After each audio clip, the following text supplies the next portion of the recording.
Welcome back. I just wanted to start by saying thank you so much for everyone that provided feedback on last week's video. It was my very first video, so I may have been a little bit nervous.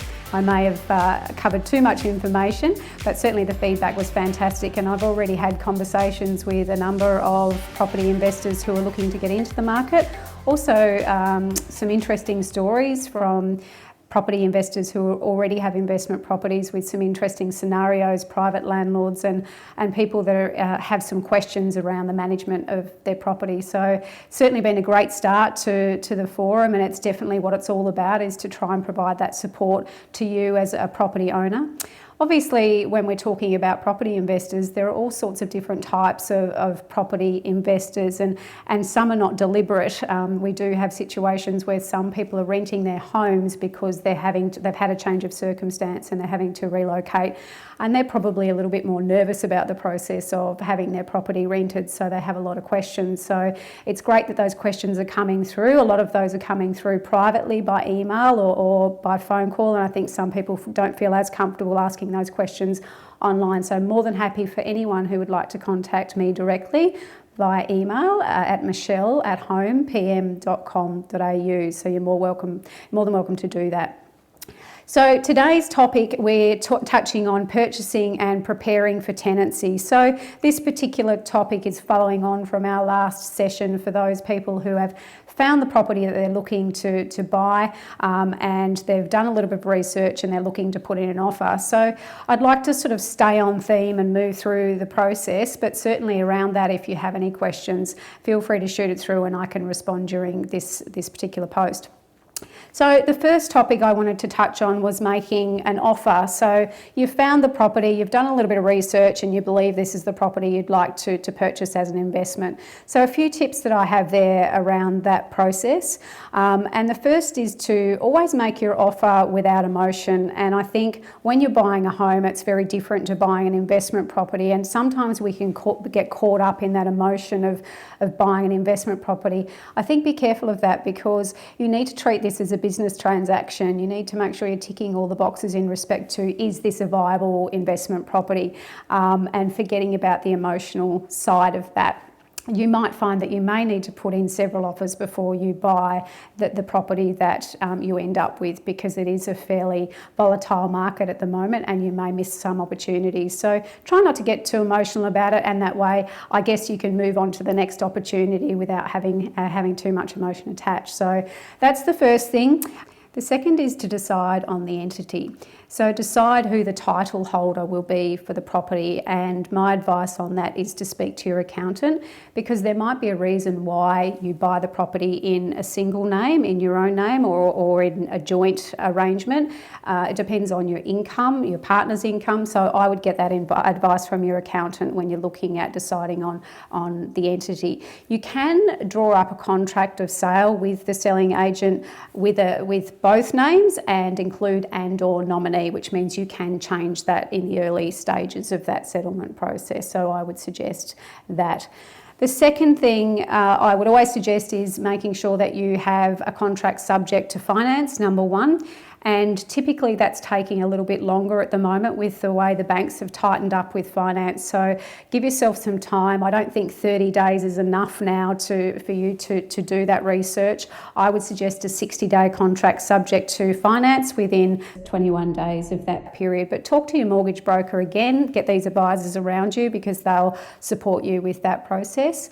And the other is subject to building inspection, and that's a really important one, because you might go through the property and find that everything looks great, but you certainly want a professional opinion when it comes to the structural arrangement of that property and any potential issues that you might come across during the ownership of that property.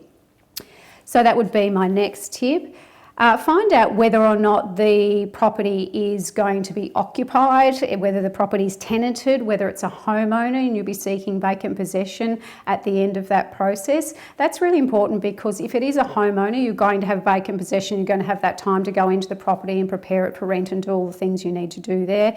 If the property is tenanted, you have a whole other series of questions that you should be asking, particularly of the selling agent, and getting that information up front. For example, you'd want to see a copy copy of the tenancy agreement and see what the terms are around the tenancy and the lease expiry and the current rent, whether or not there's a bond in place. So these are all the things that you would need to ask in that situation. So happy to advise anyone that's looking at putting in an offer on a tenanted property, because you really should be covering off on those questions.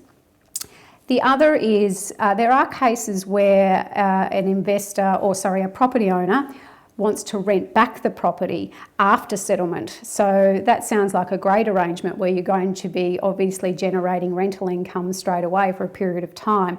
The seller of the property might be looking to build and they're asking for a 6 or 12 month tenancy. Be really careful of that again, because you need to make sure that you have everything in place to protect you as the new property owner. I would suggest definitely getting a property manager involved in that equation, because the last thing you want is to be dealing directly with the old owner of the property. You need to have these things in place: a tenancy agreement, a property condition report. You should have a bond in place. Treat it as you would a normal tenancy. As much as obviously the property owner is going to be living in the house, it's going to be a little bit difficult to prepare condition reports and things. You can do a lot of those things during that process to protect yourself. So I would suggest that.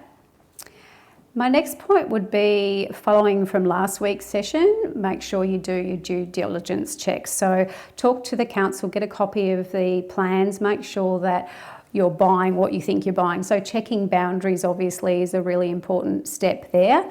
I would also suggest arranging a pre-settlement inspection at least 2 to 3 days out prior to settlement. And that pre-settlement inspection is essentially there for you to check that the property is in the same or similar condition to what it was when you put forward the contract of sale. So you can follow up on anything that might not quite be right when you're doing that pre-settlement inspection. So contact the selling agent and they'll be accommodating when it comes to arranging those pre-settlement inspections. The next, and this is a topic that I'm really passionate about, is making sure that you have adequate landlord protection insurance and insurance in place. And this is often an area that property owners, I guess, don't do a lot of research on, because it is time consuming to look at the fine print when it comes to insurance. So a lot will generally take out the insurance as a matter of process when they're organising finance through their bank. The bank will typically offer you an insurance product that you can take during that process.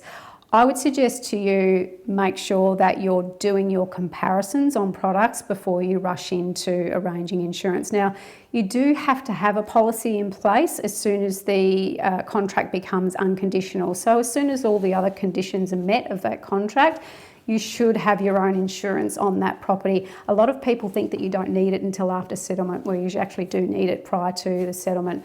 So that's something that you should spend a little bit of time on. And once again, I'm happy to provide you with some of the questions that you can ask to make sure that you do have adequate cover.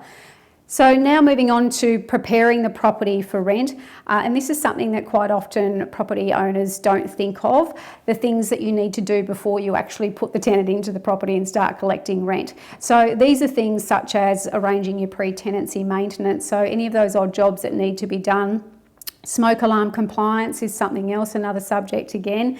It's regulated now that you need to have all your smoke alarms checked and tested prior to each new tenancy. Cleaning, very, very important that you have the property cleaned to a standard that you expect the property to return.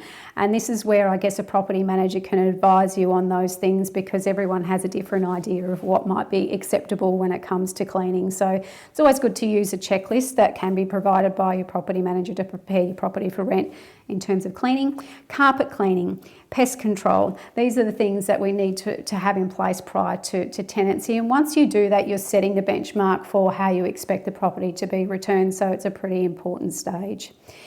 The last, not least, outgoings. Make sure you have an understanding of what sort of costs that you have ongoing. So your council rates, water rates, land tax is something that quite often investors are not aware of. So these are expenditures that you need to budget for when you're looking at the big picture of your investment property, and obviously making sure that they're all redirected to you as well is really important.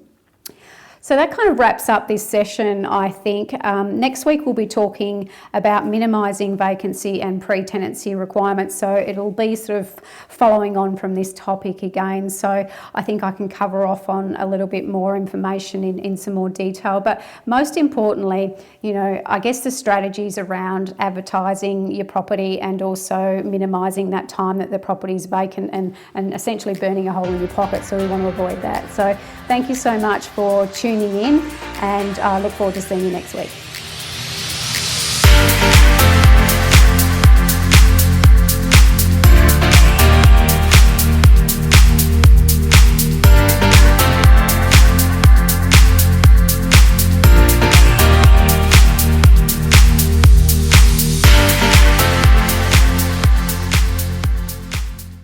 "21 days.